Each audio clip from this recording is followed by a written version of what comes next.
بسم اللہ الرحمن الرحیم۔ السلام علیکم۔ سانپ اور مور کو جنت سے کیوں نکالا گیا؟ سانپ اور مور جنت سے آئے ہوئے جانور ہیں۔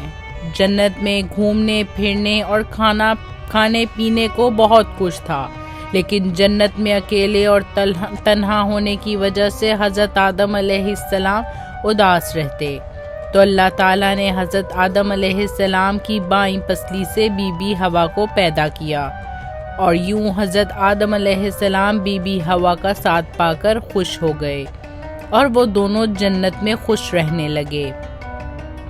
اللہ تعالیٰ نے ان سے کہا کہ تم دونوں جنت میں جو چاہو کھاؤ پیو، گھومو پھرو، لیکن خبردار اس درخت کے قریب مت جانا اور نہ ہی اس کا کوئی پھل کھانا۔ اگر تم نے ایسا کیا تو تم ظالموں میں سے ہو جاؤ گے۔ سانپ اور مور بھی اسی وقت جنت میں رہتے تھے، اور وہ دونوں جنت سے باہر آیا جایا کرتے تھے۔ اس وقت سانپ کے پیر بھی بہت پیارے تھے، اور سانپ کے منہ سے ابرک کی بہت پیاری خوشبو آتی تھی، اور مور آج جتنا بھی خوبصورت ہے وہ اس سے بھی کہیں زیادہ خوبصورت ہوا کرتا تھا۔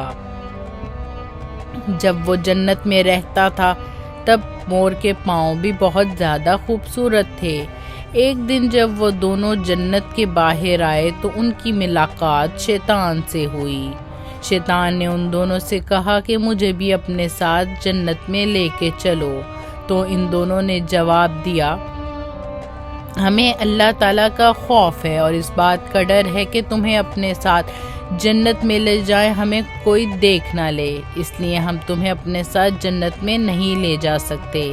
اس پر شیطان نے انہیں اپنی دوستی کا واسطہ دیا کہ ہم جنت میں ساتھ رہے ہیں، مجھے بھی جنت میں لے چلو۔ مور نہ مانا، لیکن شیطان نے ان کو دائمی زندگی کے خواب دکھائے، جس پر سانپ مان گیا، اور سانپ نے شیطان کو مشورہ دیا کہ تم میرے منہ پہ بیٹھ جاؤ، میں تمہیں جنت میں لے کر جا کر اگل دوں گا، اور اس طرح تمہیں کوئی دیکھ بھی نہیں سکے گا۔ خیر، سانپ نے شیطان کو منہ میں جنت میں لے جا کر اگل دیا۔ اس طرح شیطان دوبارہ جنت میں داخل ہونے میں کامیاب ہو گیا۔ شیطان نے جنت میں حضرت آدم علیہ السلام اور بی بی حوا سے ملاقات کی اور ان سے کہا، میں تمہارا خیر خواہ ہوں، تم نے جنت میں ابھی تک اس پھل کو کیوں نہیں کھایا؟ اس پر دونوں نے شیطان سے کہا کہ اللہ تعالیٰ نے ہمیں اس درخت سے دور رہنے اور اس کا پھل کھانے سے منع کیا ہے، اس لیے ہم نے ابھی تک اس کو نہیں کھایا اور نہ ہی کبھی کھائیں گے۔ جب حضرت آدم علیہ السلام سو گئے تو شیطان اماں حوا کے پاس آیا اور انہیں بہکانے لگا کہ اللہ تعالیٰ نے تمہیں پھل کھانے سے اس لیے منع کیا ہے کہ کہیں وہ پھل کھانے کے بعد تم نہ مرنے والے بن جاؤ اور ہمیشہ کے لیے جنت میں رہنے لگو۔ حضرت بی بی حوا نے شیطان کے بہکاوے میں آ کر اس درخت کا پھل کھا لیا۔ حضرت آدم علیہ السلام سو کر اٹھ گئے تو بی بی حوا نے انہیں بھی اس درخت کا پھل کھانے پر مجبور کیا، اور وہ پھل حضرت آدم علیہ السلام کو بھی کھلا دیا۔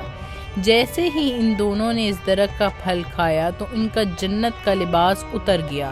تبھی اللہ تعالیٰ نے ان دونوں سے کہا کہ میں نے تمہیں اس درخت کے پاس جانے سے اور اس کا پھل کھانے سے اسی لیے منع کیا تھا، لیکن تم دونوں نے میری بات نہ مان کر اور اس درخت کا پھل کھا کر اپنی جان پر بہت ظلم کیا ہے۔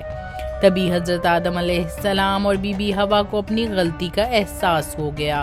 انہوں نے اللہ تعالیٰ سے غلطی کی معافی مانگی اور اللہ تعالیٰ نے ان کو معاف فرما دیا، اور ان دونوں کو جنت سے نکال کر زمین پر بھیج دیا اور فرمایا کہ زمین پر ایک خاص وقت تک تمہارا ٹھکانہ ہے اور تم زمین پر ہوگے۔ اللہ تعالیٰ نے شیطان کو جنت میں لے کر آنے پر مور کی خوبصورتی چھین لی، اور جن پیروں سے وہ شیطان کو جنت میں لے کر آیا تھا انہیں بدصورت بنا دیا، اور جس سانپ نے مور کو شیطان کی مدد کرنے کا مشورہ دیا تھا، اللہ تعالیٰ نے اس کے منہ سے ابرک کی خوشبو چھین کر سانپ کے منہ میں زہر بھر دیا، اور سانپ کی ٹانگیں چھین کر مور کو اور سانپ کو جنت کی اس خوبصورت جگہ سے ہمیشہ کے لیے نکال دیا۔